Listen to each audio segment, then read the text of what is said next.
자, 우리 앞뒤 사람에게 인사하겠습니다. 잘 오셨습니다. 사랑합니다. 축복합니다. 은혜 받으시기 바랍니다. 자, 여러분, 저는 오늘 선택하지 않은 길을 가야 한다면 이라는 제목으로 여러분과 말씀을 나누려고 합니다. 인생은 무엇의 연속인가 하면 선택의 연속인 것을 우리가 부인할 수 없죠. 내가 선택했던, 다른 사람이 선택했던, 하나님이 선택해 주셨던, 떠밀려왔던, 끌려왔던, 우리는 누군가의 선택을 통해서 지금까지 여기까지 살아왔습니다. 그래서 선택이, 매 순간의 선택이 굉장히 중요하고요, 그 선택이 우리의 삶을 결정합니다. 자, 선택도 중요하지만 어떤 사람이든 누군가의 선택을 통해서 우리에게 주어진 그 상황을 바라보거나 또 그것을 이제 해석하는 태도가 굉장히 그의 삶의 결정적인 역할을 한다고 볼 수가 있습니다. 사실 여러분, 내가 선택하지 않은 상황들이 많이 있죠. 부모와의 만남, 자식이 부모와의 만남은 내가 선택한 것이 아니죠. 자식이 어머니의 태에서 자녀가 태어나 밖으로, 이제 세상 밖으로 나올 때 어머니의 태의 문이 열려서 나오다가 어머니 얼굴을 보고 마음에 안 들면 속 들어갑니까? 네, 그럴 수는 없잖아요. 또 엄마가 자녀를 이렇게 태의 문이 열려서 자녀를 이제 천신만고 끝에 해산하다가 자녀가 외모가 마음에 안 드니까 야, 들어가라, 너는 안 되겠다, 그렇게 하는 건 아니잖아요. 부모와 자식의 만남, 자식과 부모의 만남도 내 선택은 아니에요. 하나님의 생명의 근원 되시는 하나님의 놀라운 섭리 가운데 이루어진 줄을 믿으시기 바랍니다. 또 살아가다 보면 내가 어떤 문제를 선택한 경우도 있지만요, 어쩔 수 없는 상황도 꽤 많이 있어요. 그런데 하나님 오늘 이 말씀을 통해서 보면 내가 어쩔 수 없는 이 상황은 하나님과는 어떤 관계가 있나, 우리 이런 관점에서, 그러면 나도 살아가면서 어쩔 수 없는, 내 선택이 아닌 불가항력적인, 어쩔 수 없는 그 내가 선택하지 않는 상황이나 그 길, 그 상황 속에 놓였을 때 나는 이 상황을 어떻게 해석해야 될까, 어떤 태도로 바라봐야 될까. 이것은요, 우리의 삶에서 하늘과 땅 차이의 격차를 가져올 수가 있습니다.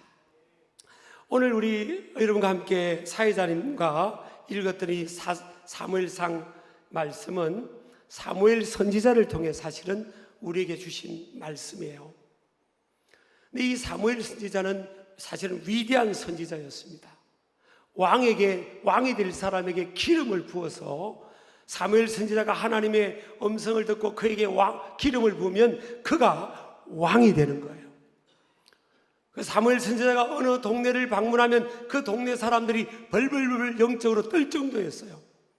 하나님의 영권이 함께하고 나라와 민족을 영적 권위로 다스리던 그런 대단한 빛이 11세기에 활약했던 하나님의 사람이었습니다.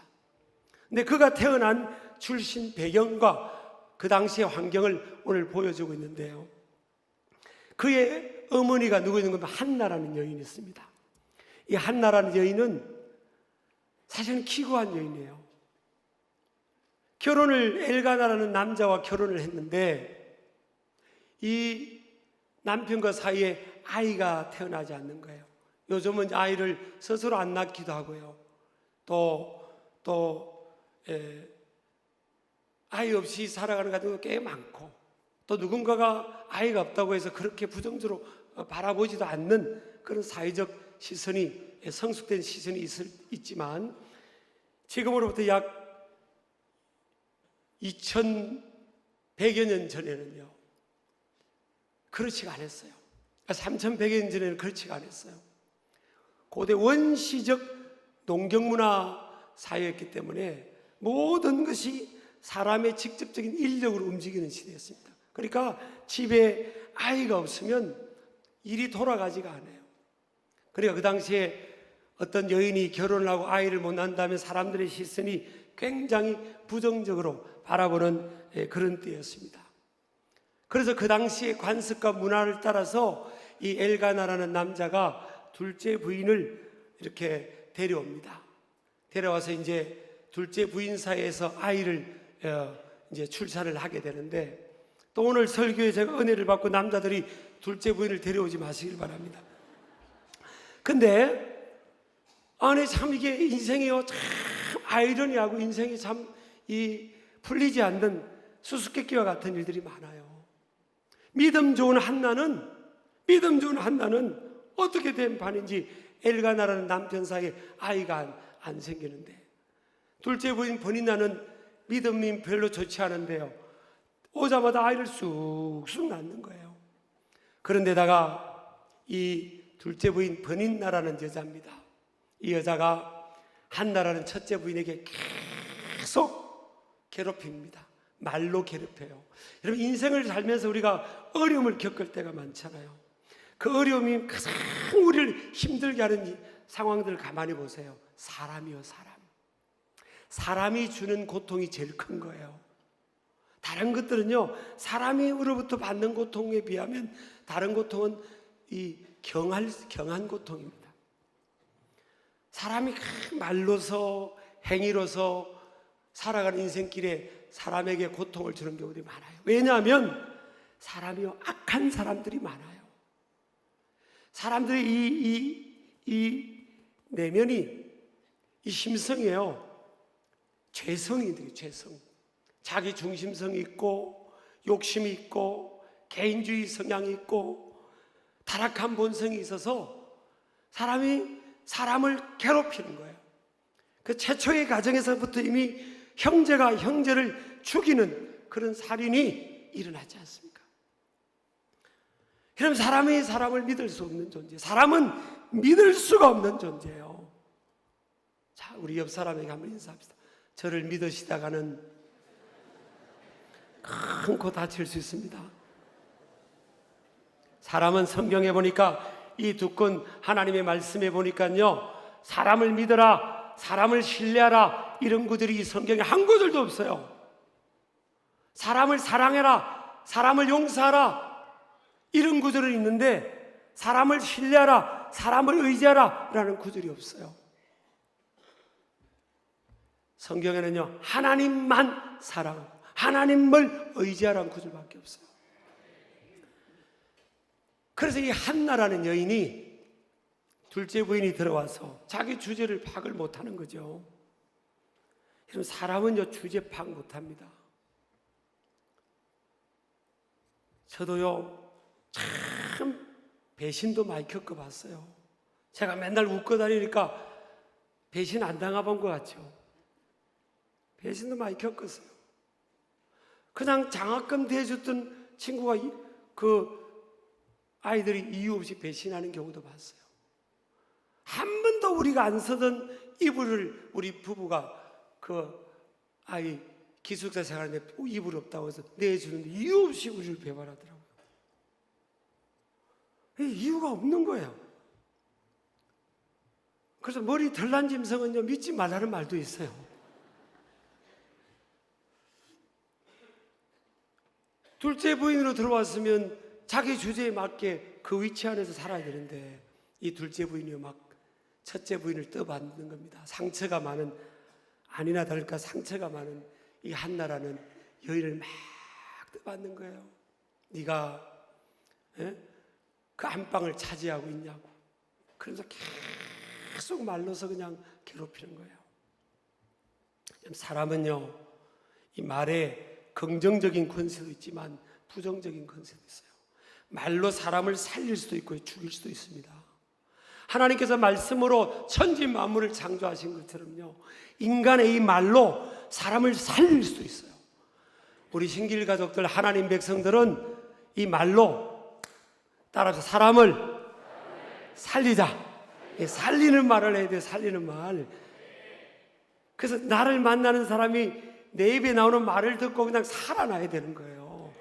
막 위로를 받고 힘을 얻고 해야지, 나 만나는 사람을 다 죽이놓으면 안 됩니다. 그건요, 그 마귀의 도구밖에 안 되는 거예요. 이 버리난 여인이 한나를 말로 계속 죽이는 겁니다. 사람이요, 그렇게 강한 존재가 아니에요. 사람은 여러분 꼭 이 종이와 같아요. 종이. 사람의 마음은 종이와 같아요. 이거는 그냥 찢으면 잘 찢어지는 거예요. 여러분, 상대방이 강하다고 생각하지 말고 자신이 강하다고 생각하지 마세요. 사람은 뭐와 같다고요? 종이와 같아요. 잘 찢어져요. 그러니까 여러분, 우리가 살아가면서 나는 마음이 종이같이 약한 거고 위로만 받고 싶은데 나는 상대방에게 말을 툭툭 마음대로 생각 없이 내뱉으면 안 된다는 거예요.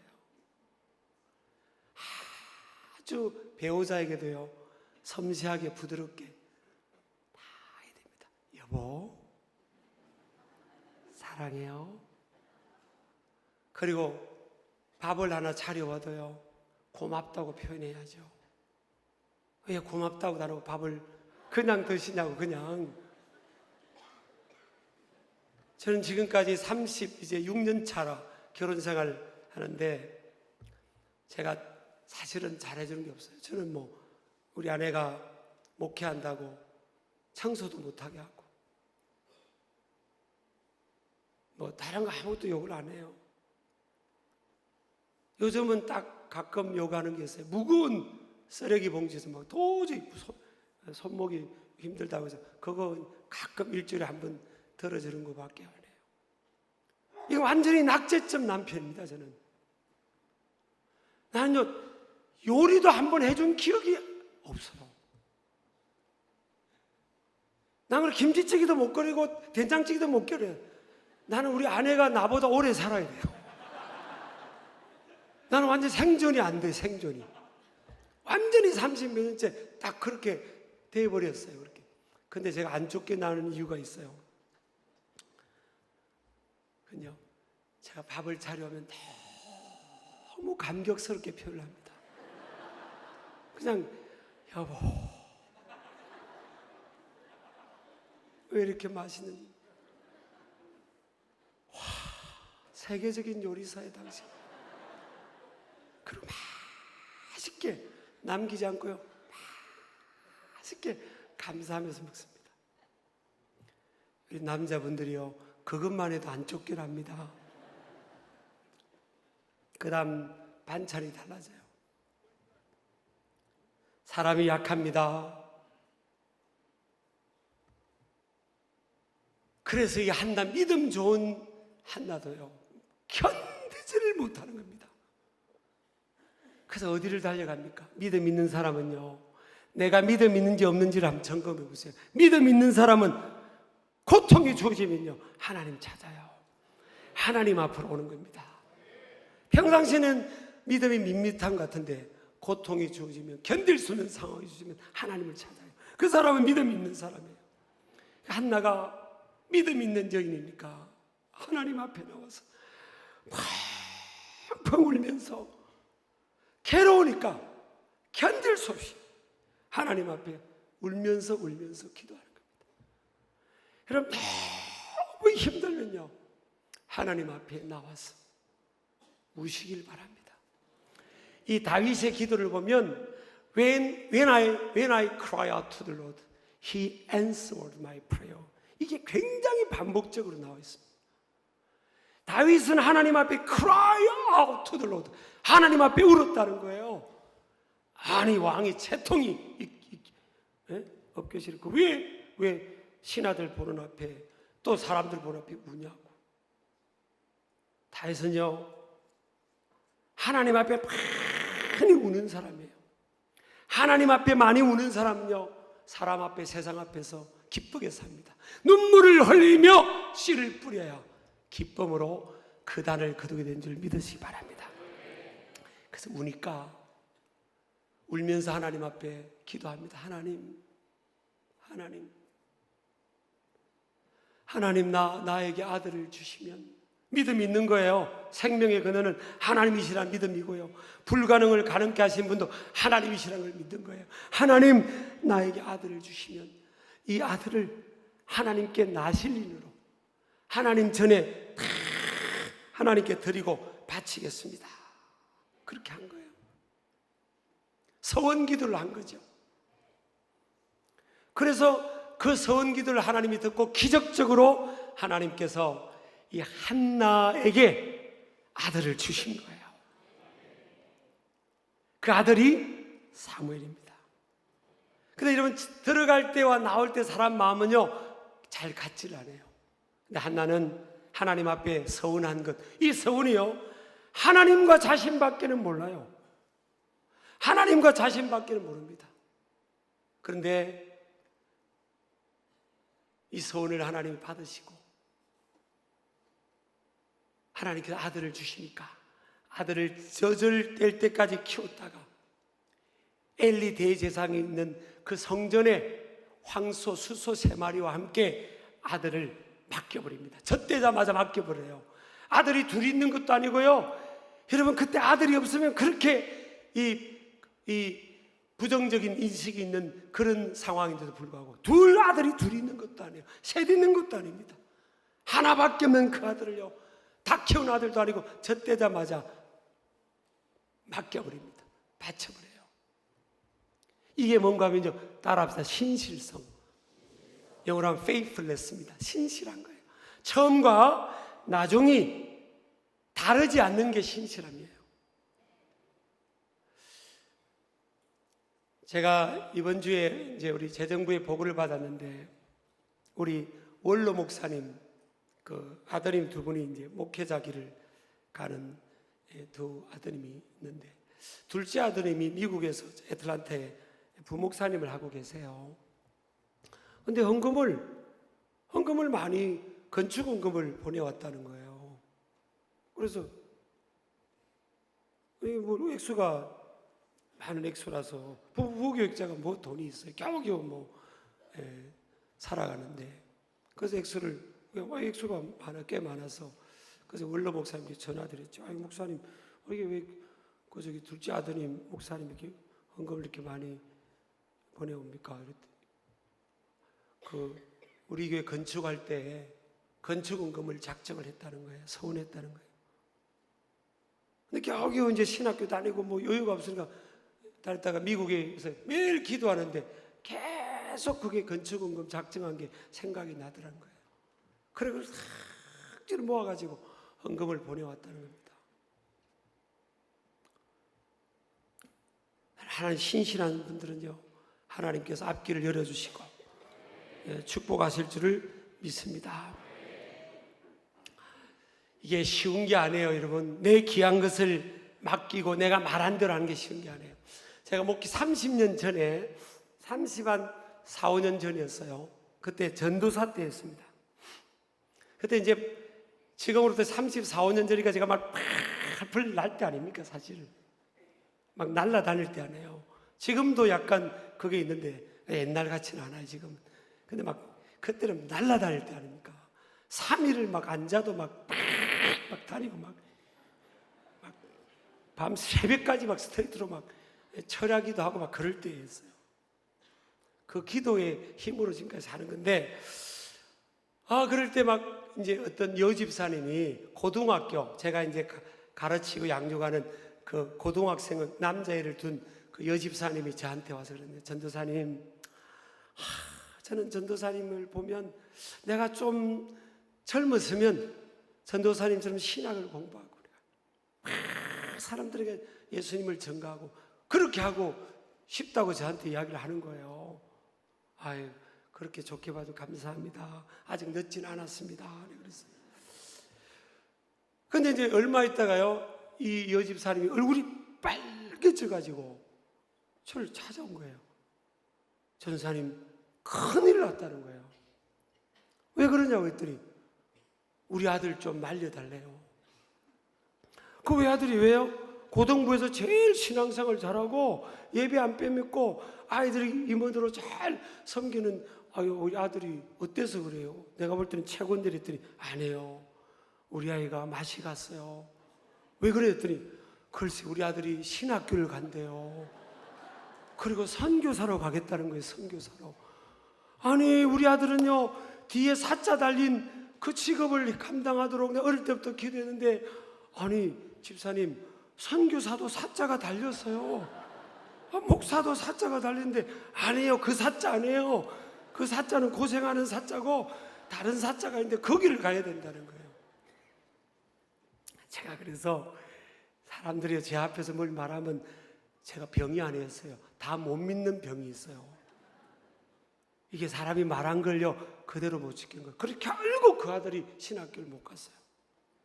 그리고 저는 얼마 있다 결혼을 하고 이제 저 시골에 우리 아내와 함께 담임 목회, 교인 7명 모이는 시골에 담임 목회로, 그 교회가 비었다고 하니까 제가 손들고 제가 가겠다고 해서 갔어요. 그리고 좀 잊어버렸죠. 세월이 지난 거예요. 근데요, 우리 하나님은 그 아이의 소원을요 결코 간과하지 않아요. 지금 30몇 년이 지나가지고요, 제가 그 교회에 어느 날 신문에, 교단 신문에 광고가 나왔는데 우리가 그 교회에 보니까 선교사란에 그 아이 이름이 있는 거예요. 지금 저기 이국 땅에 선교사로 가 있는 거예요.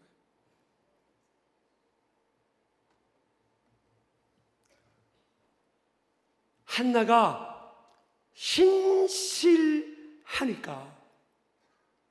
하나밖에 없는 이 아들을 하나님과 자신 속에서 딱 말한 그 말을 듣고 그대로 행하는 겁니다. 그랬더니 하나님께서요 아들 셋, 딸 둘을 주시는 거예요. 우리는요 많으면 뭐든 여유가 있고 많아야 하나님을 위하고 어려운 이웃을 위해서 섬기고 그렇게 한다고 생각하는데, 신앙의 위인들은 보면 그렇지 않아요. 없는 중에 딱 하나, 그걸 우리에게 보여주신 분이 하나님이시잖아요. 하나님은 only begotten Son이에요. 독생자, 하나밖에 없는 아들 예수님을 죄인된 저와 여러분과 온 우주 만물의 영혼들을 구원하기 위해서 하나밖에 없는 그 아들, 둘도 안 해요. 하나밖에 없는 그 아들을 내어주신 거라고요. 그러니까 하나님이 그 아들을 축복합니다. 그래서 위대한 하나님의 영적 지도자가 되고요, 다윗이 왕이 될 때 이 사무엘 선지자가 기름을 붓습니다. 하나님이 너를 왕으로 세운다고. 이런 은혜가 임하게 된 줄을 믿으시기 바랍니다. 오늘 우리 방문한 하워드 대학교도 보니까 대통령님들이 대통령 되면 막 거기 하버드 대학교 목사님을 불러가지고 예배하는 것을 제가 팍스 같은 뉴스에서 본 적이 있어요. 아주 영적인 명문 학교죠. 자, 사무엘 보세요. 사무엘은요 태어나기도 태어났지만 젖을 떼자마자 엄마 아빠를 인식할 그 시점에 엄마 아빠 입을 해버립니다. 엄마의 믿음으로, 야 사무엘아, 너는 성전에서 자라야 돼. 네가 태어나기 전에 내가 기도했고, 내가 기도해서 너는 하나님께 드려줘야 돼. 너는 하나님의 성전에서 자라야 돼. 이 젖대자마자 이 아이는 하나님의 성전에서 자라야 됩니다. 그런데 자라면서 소년이 되고 청소년이 되고 젊은이가 될 때 얼마든지 도망갈 수 있어요. 그런데 엄마를 통해 너는 이 바운드리, 성전에서 엘리라는 대제사장을 도우면서 이곳에 있어야 하는 거야 하니까 엄마가 선택한 그 상황 때문에 그는 성전에서 있습니다. 청소년이 되면 얼마나 놀고 싶고 얼마나 아이들끼리 어울리고 싶어도요 도망갈 수 있습니다. 청소년 되면 다 도망갈 수 있고요, 엄마 아빠가 1년에 명절 절기 때문에 몇 번 그 성전에 올라올 때에는 마음껏 나갈 수도 있어요. 그런데 그렇게 하지 않아요. 제가 스코틀랜드의 에딘버러에 갔더니 지붕 없는 그런 무덤, 감옥이 있잖아요. 그리고 1m 20, 30밖에 안 돼요, 높이가. 근데 예수님 믿는 것 때문에 그 사람들이, 그 많은 신실한 크리스찬들이 그 감옥에 갇혀 있어요. 근데 예수님 부인하거나 그 신앙의 절개를 꺾으면 도망갈 수 있게 해놓은 거예요. 아무도 도망을 가지 않는 겁니다. 거기서 다 비바람 맞고 굶어가면서 죽는 거예요.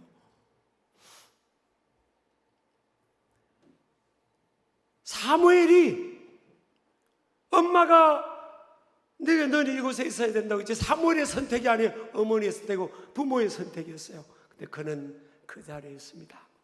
오늘 보니까요, 고독한 상황, 고통스러운 상황 아니었겠습니까? 부모가 보고 싶고 외롭고 결핍이 많은 상황이에요. 근데 그는 그 자리를 지켜요. 수용해요. 왜 그렇죠? 하나님 중심 신앙이 있는 겁니다. 한나도 아들을 내어주는 게 뭐예요? 하나님 중심 신앙이에요. 사무엘상 1장 28절 보면 여호와께서 1장 사무엘상 1장 28절 보세요. 그러므로 나도 그를 여호와께 드리되 그의 평생을 여호와께 드리나이다. 1장 27절에 보면요, 이 아이를 위하여 내가 기도하였더니 내가 구하여 기도한 바를 여호와께서 내게 허락하신지라.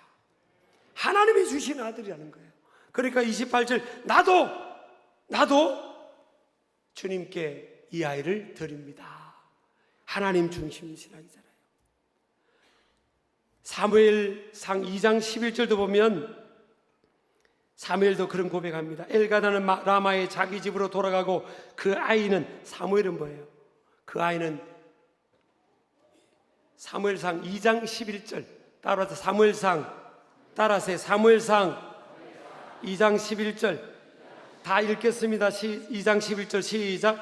엘가나는 라마의 자기 집으로 돌아가고 그 아이는 제사장 엘리 앞에서 뭐하다고? 여호와를 섬긴다. 이게 중요합니다. 그 아이는, 엘리라는 제사장은요, 나이가 많고 영적으로 우둔한 제사장이었습니다. 그럼에도 불구하고 그는 뭐예요? 엘리 앞에서 여호와를 섬긴 거예요. 대단한 제사장 앞에서 섬긴 게 아닙니다. 여러분, 우리가 잘 아셔야 됩니다. 하나님을 섬긴다는 게요, 사람 앞에서요. 하나님을 섬긴다는 게 내 눈에 볼 때는 부족한 배우자 앞에서, 부족한 부모님 앞에서, 부족한 자녀들과 함께, 형제들과 함께 세상을 살아갈 때는 뭐예요? 부족한 사장님 앞에서, 부족한 부장님 앞에서 하나님을 섬기는 거예요. 신앙과 우리 삶이 별개가 아니에요, 사실은. 아멘 하시기 바랍니다. 부족한 목회자 앞에서 신앙생활하고요, 부족한 우리 리더들 앞에서 같이 주님을 섬기는 거예요. 사무엘이요, 그걸 한 겁니다. 내가 하나님 앞에 크게 쓰임받을 사람인데 저렇게 엘리처럼 나이도 많고 비둔하고 영적으로 하나님 음성을 듣지 못하는 저 사람 앞에서 내가 이렇게 내 젊음을 다 보내야 되냐, 이런 생각을 안 했어요. 따라서 하나님은 높일 자를 높이시고 낮출 자를 낮추시다. 하나님이 다 하신다는 거예요. 그래서 이 사무엘은요, 정말 하나님 말씀에 순종을 합니다. 그리고 엘리의 말에 순종해요. 엘리가 부르면요, 네 하고 합니다. 밤늦게 자고 있다가 음성이 들려요. 사무엘아, 사무엘아. 하나님이 부르는 음성인데 이 사무엘은 엘리 대제사장이 부르는 음성인 줄 알았어요. 3번이나 그럽니다. 사무엘아, 사무엘. 자고 있다가 사무엘아 하면 벌떡 일어나요. 그리고 가서, 제사장님 부르셨어요? 아니, 내가 너 안 불렀는데. 부르셨는데 알겠습니다 하고 딱 합니다. 또 푹 자고 있는데, 젊을 때 잠이 얼마나 많이 올 때입니까? 사무엘아, 사무엘아. 네 하고 또 엘리 대제사장 앞에 뛰어갑니다. 제사장님 저 부르셨어요? 아니, 안 불렀지. 그런가요? 혹시 하나님이 너를 부르는지 모른다.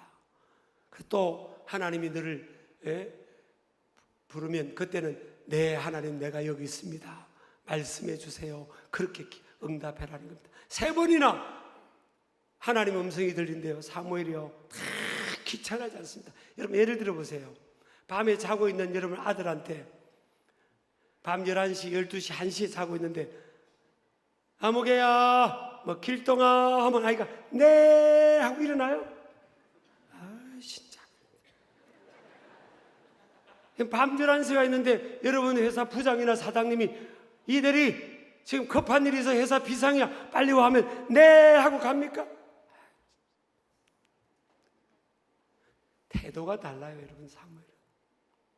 한번 우리 해봅시다. 네, 시작. 내일 새벽에 나오세요 하면 진짜 목사님은 목사님은 지금 우리가 어떻게 생활하는지를 모르고.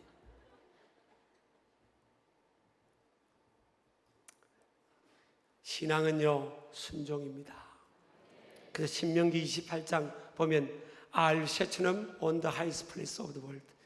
내가 세계 모든 민족 위에 뛰어난 이름 되게 해주겠다고. 하나님이 그렇게 땅 한 평 없는 이스라엘 백성들에게, 애굽에 종살이하고 겨우 탈출한 그들에게 엄청난 약속을 합니다. 내가 너를 세계 모든 민족 위에 뛰어나게 해주겠다. 조건이 뭐예요? 오늘 내게 명령하는 그의 모든 명령을 지켜야 합니다. Obey. Obey and I'll bless your life. 순종 복종이에요. 하나님의 아들 예수님이 이 땅에 죽기까지 복종하심으로 모든 이름 위에 뛰어난 이름으로 우리 하나님이 높여주신 줄을 믿으시기 바랍니다. 그래서 요한복음 3장 36절 보면 아들을 믿는 자에게는 영생이 있고 아들에게 순종하지 않는 자는 영생을 보지 못하고 도리어 하나님의 진노가 그 위에 머물러 있느니라. 그래서 믿음은 뭐예요? 믿음 이퀄 순종입니다. 불신앙 이퀄 불순종이에요. 신앙이라는 건 뭐냐? 믿음이에요. 부모님께 순종, 영적 지도자에게 순종, 사회 내게 두은 멘토에게 순종, 리더에게 순종, 하나님의 말씀 앞에 순종하는 거예요. 제가 순종을 말할 때 아멘이 안 나올 것 같아서요. 순종이 돼요. 여러분 아멘 하시기 바랍니다. 자, 오늘 주신 말씀 이제 요약합니다. 따라합시다. 위대한 축복은 순종으로부터 주어진다. 자신이 선택하지 않은 길이나 상황이 최선의 길일 수 있다. 사무엘은 그랬잖아요. 자, 그 다음 읽습니다. 불편한 진실의 상황을 통해 하나님을 향한 믿음의 고백과 위대한 복의 주인공이 될 기회를 누릴 수 있다.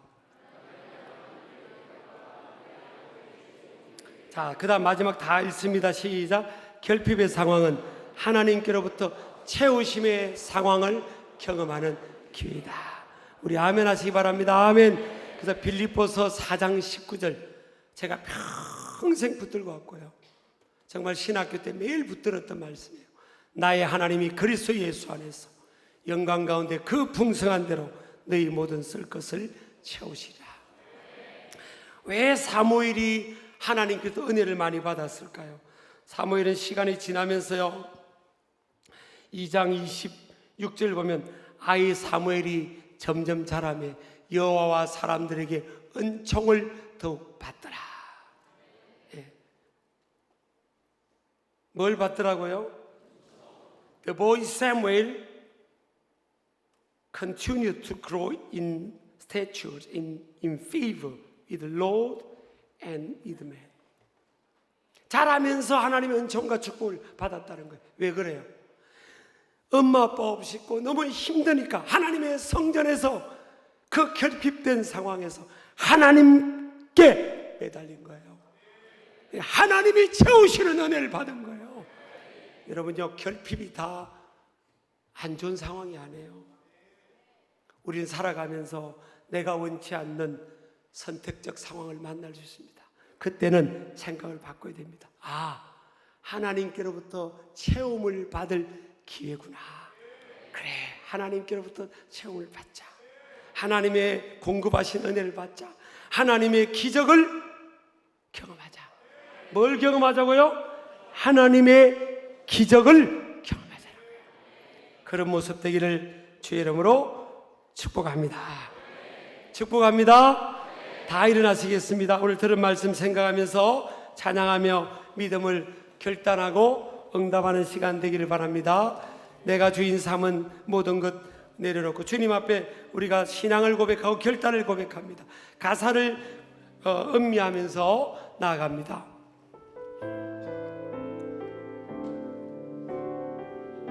내가 주인 삼은 내가 주인 삼은 모든 것 내려놓고 믿음으로 고백하세요. 내 주 대신 주 앞에 나가. 아멘. 내가 사랑했던 모든 것 내려놓고 주님만 고백합니다. 주님만 사랑. 다시 한번 합니다. 내가 주인 삼은, 내가 주인 삼은 모든 것 내려놓고 내 주 대신, 내 주 대신 주 앞에 나가. 아멘. 내가 사랑했던 모든 것 내려놓고 주님만, 주님만 사랑해. 주 사랑, 주 사랑.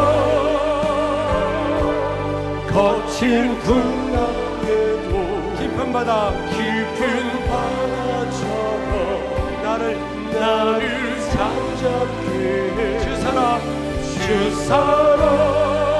아멘. 내 영혼의 완성. 그 사랑 위에, 그 사랑 위에 주 사랑, 주 사랑. 아멘. 거친 풍랑에 깊은 바다처럼, 깊은 바다처럼 나를 잠잠케 해. 주 사랑, 주 사랑. 내 영혼의 반석, 내 영혼의 반석. 그 사랑 위에. 여러분, 주님께 다 맡기시기 바랍니다. 내가 원치 않는 상황이 주어져도 그 속에 주님께 맡기고 사무엘처럼 그걸 받아들이고 그 속에서, 그 결핍된 상황 속에, 부족함 속에서 하나님께 매달려 보세요. 하나님이 더 큰 손길로, 능력의 손길로 그를 붙드시고 도와주실 줄 믿습니다. 우리 아멘 하시기 바랍니다. 우리 교회도 보면요, 그런 분들 있죠. 어릴 때부터 정말 어렵게 산 분들, 우리 귀한 장로님들도 그렇고, 그 속에서 하나님 붙들어 주시니까, 엄마 아빠가 물려준 게 없어요. 하나님 찾으니까 하나님이 붙들어 주시고 도와주시고 함께 하시고 채워주시는 거예요. 그 하나님을 바라보시기를 축복합니다.